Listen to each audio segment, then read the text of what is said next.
Avoir des lois, c'est une chose, mais comment s'assurer qu'elles sont bien respectées? Eh bien, la réponse, elle tient en un mot, les sanctions. Et comme on va le voir, la justice dispose de plusieurs bras pour les appliquer. Oui, c'est la vraie question. Parce que sans un moyen de contraindre une règle de droit, ce n'est finalement qu'une simple suggestion, un conseil. C'est la sanction qui donne à la loi son mordant, sa véritable force. Alors, cette force de la loi, elle repose en fait sur trois grands piliers. Les sanctions civiles, les sanctions pénales et les sanctions disciplinaires. Chacune a un rôle bien précis, mais toutes partagent le même objectif, rendre le droit efficace. Allez, explorons ça ensemble. Commençons par le premier bras de la justice, le civil. Ici, la mission principale, c'est de réparer. On ne cherche pas à punir, mais plutôt à remettre les choses en ordre quand un tort a été causé entre des personnes. L'idée est assez simple, en fait. Si un contrat n'est pas respecté, ou si un préjudice est causé, il faut compenser. Le but, c'est vraiment de rétablir un équilibre qui a été rompu. Concrètement, de quoi on parle? Quels sont les outils? Eh bien, on peut par exemple forcer quelqu'un à livrer un bien qui a été vendu. Si ce n'est plus possible, des dommages et intérêts viennent réparer le préjudice. Et un contrat qui est illégal? Il peut être tout simplement annulé, comme s'il n'avait jamais existé. Et tout ça, ça repose sur un principe fondamental, résumé dans cette phrase clé: un contrat, c'est la loi entre ceux qui le signent. Ne pas le respecter, c'est donc violer une sorte de loi privée, et c'est exactement ça qui déclenche la sanction civile. Bon, passons au deuxième pilier, les sanctions pénales. Et là, attention, on change complètement d'échelle. Il ne s'agit plus de réparer un tort entre deux personnes, mais bien de protéger la société tout entière. Le droit pénal, lui, il vise les actes qui menacent notre vie en communauté. Son but est très clair, réprimer ces comportements pour protéger l'ordre public.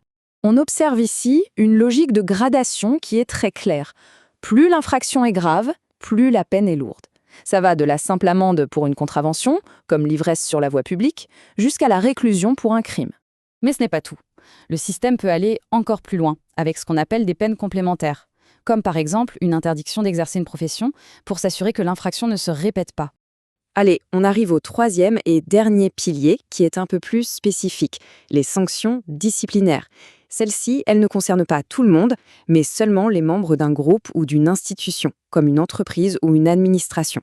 Ici, le but du jeu, c'est de maintenir l'ordre et la discipline au sein d'un corps professionnel ou d'une institution. Il s'agit de s'assurer que les membres respectent les règles de déontologie, les règles spécifiques à leur groupe. Et là encore, on retrouve la même logique de gradation que pour le pénal. La sanction va du simple avertissement jusqu'à l'exclusion définitive. Ce qui est particulièrement intéressant ici, c'est de voir que l'autorité qui sanctionne n'est pas la même selon la gravité de la faute. Ok, on a bien vu les trois systèmes, chacun dans son coin, mais c'est maintenant que ça devient vraiment fascinant, parce que, vous vous en doutez, ces mondes ne sont pas toujours étanches. À première vue, on pourrait se dire que oui, on a le civil pour les relations privées, le pénal pour la société et le disciplinaire pour les groupes professionnels. Logique, non? Mais la réalité, elle est un peu plus complexe. Et voici le point crucial, celui qu'il faut bien retenir. Un seul et même acte peut déclencher des conséquences sur ces trois plans en même temps. Pour que ce soit bien clair, prenons un exemple très concret.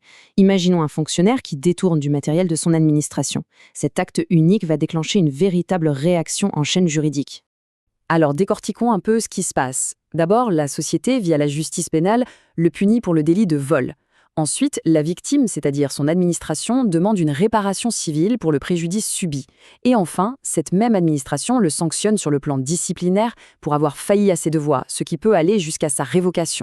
Là, on est en droit de se poser une question. Attendez une minute. Comment est-ce qu'une personne peut être sanctionnée 3 fois pour le même acte? N'est-ce pas une injustice? La clé de l'énigme, elle se trouve dans ce grand principe du droit non bis in idem. On ne peut pas être puni 2 fois pour la même chose. Mais attention, le détail qui change tout, c'est la fin de la phrase, sur le même fondement juridique. Et voilà, tout c'est clair. La sanction pénale, elle punit l'atteinte à la société. Son fondement, c'est la protection de l'ordre public. La sanction civile, elle, répare le tort fait à une victime. Son fondement, c'est la réparation. Et la sanction disciplinaire, enfin, sanctionne la violation des règles d'un groupe. Son fondement, c'est l'ordre interne. 3 objectifs, 3 fondements donc, 3 sanctions possibles.